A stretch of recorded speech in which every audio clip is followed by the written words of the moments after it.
सुप्रभात। आप देखना शुरू कर चुके हैं बक्सर खबर। 27 मई के समाचार बुलेटिन में आपका स्वागत है। नज़र डालते हैं प्रमुख सुर्खियों पर। जिले में दिख रहा है चक्रवाती तूफान यास का असर। जिले से गुजरा राज्यपाल का काफिला। मायके आ रही महिला को क्रेन ने रौंदा। जिस युवक का आने वाला था तिलक, दुर्घटना में उसी की मौत। करंट की चपेट में आया दिव्यांग। कोविड से अनाथ हुए बच्चों की मुफ्त शिक्षा देगा आईटीआई, गजेंद्र आईटीआई। फिलहाल जिले में 330 हैं एक्टिव मरीज। खबरें और भी हैं। हमारे इस समाचार बुलेटिन के प्रायोजक हैं आरके ज्वेलर्स, आकर्षक आभूषणों के विश्वसनीय विक्रेता यमुना चौक, एवं कामधेनु नेक्स्ट, नए जमाने की मजबूत सरिया। अब खबरों की चर्चा विस्तार से। और आप देख ही रहे हैं, बुधवार रात से ही बारिश का सिलसिला जारी है। आज गुरुवार की सुबह से लेकर फिलहाल दोपहर तक रिमझिम कभी तेज कभी धीमी बारिश हो रही है। इसका असर संपूर्ण जिले में देखने को मिल रहा है। जिले भर से प्राप्त रिपोर्ट के अनुसार इस बारिश का असर हर जगह देखा जा रहा है। इस वजह से शादी एवं तिलक के समारोह में भी कई जगह व्यवधान पैदा हुए हैं। बारिश पिछले 24 ही नहीं 38 घंटे से जारी है। अब एक नज़र डाल लेते हैं बुधवार के अपराह्न 3 बजे की उस खबर पर, जब जिले के गोलंबर अर्थात गंगा सेतु से होते हुए बिहार के राज्यपाल फागू चौहान यहां से होकर गुजरे। सूचना के अनुसार वे अपने पैतृक गांव शेखुपुरा आजमगढ़ जा रहे थे। उनके छोटे भाई शिव कुमार चौहान का बुधवार को निधन हो गया था। जब वे गोलंबर से गुजरे तो उनकी अगवानी के लिए पूरा प्रशासन वहां मुस्तैद दिखा। अभी आपके सामने राज्यपाल फागू चौहान का वाहन गुजरते हुए यह काफिला बिकुअर सेतु गंगा को पार कर उत्तर प्रदेश के बलिया जिला की सीमा से होते हुए मोहम्मदाबाद मऊ के रास्ते आजमगढ़ जाएगा, ऐसी जानकारी मिली। वहीं आज गुरुवार दिन के 11 बजे सदर डीएसपी के आवास के समीप किला मैदान के ठीक सामने दर्दनाक हादसा हुआ।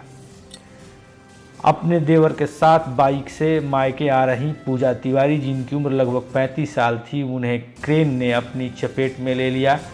संयोग रहा उनके 2 बच्चे जो उनके साथ बाइक पर थे वे बच गए। देवर को भी हल्की चोटें आईं, लेकिन पूजा तिवारी की दर्दनाक मौत हो गई।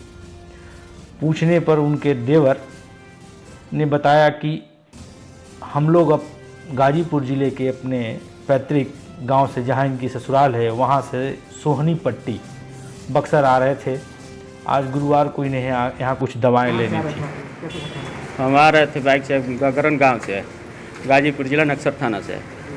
हमारी भाभी थी, इनका दवा रखा था। इमीडिएटली बोली कि हमको चाहिए दवा, चलिए एक आ रहे थे, तब तक वो गाड़ी वाला चढ़ा दिया यहाँ। क्या वो फरार हो गया, पकड़ा गया? पकड़ा गया। क्या नाम था उनका जिनका डेथ हुआ? पूजा तिवारी। उनका मायके कहाँ है? मायके यहीं बक्सर सोनीपट्टी। अच्छा, कितने बच्चे उनके? 2। उनके हस्बैंड क्या करते हैं? हस्बैंड गाड़ी ड्राइवर है। आप कौन लगे उनके? देवर। ये घटना कब की है? अभी यही 1 घंटा पहले की है। क्या नाम है आपका? लल्लन तिवारी। दुर्घटनाएं लोगों की खुशियां अक्सर छीन लेते हैं। ऐसा ही दर्दनाक हादसा बुधवार की दोपहर कुरानसराय थाना के ठीक समीप हुआ।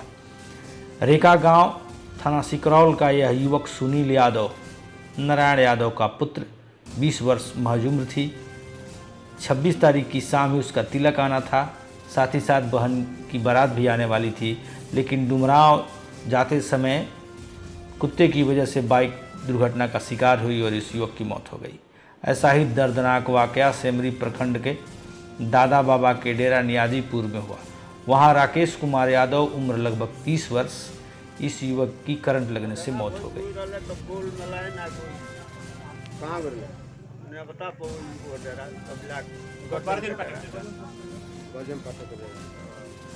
का नाम रहा उनको? उम्र कितना हुई?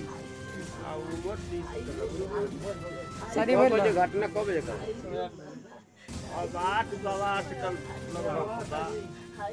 शादी भइल उनको?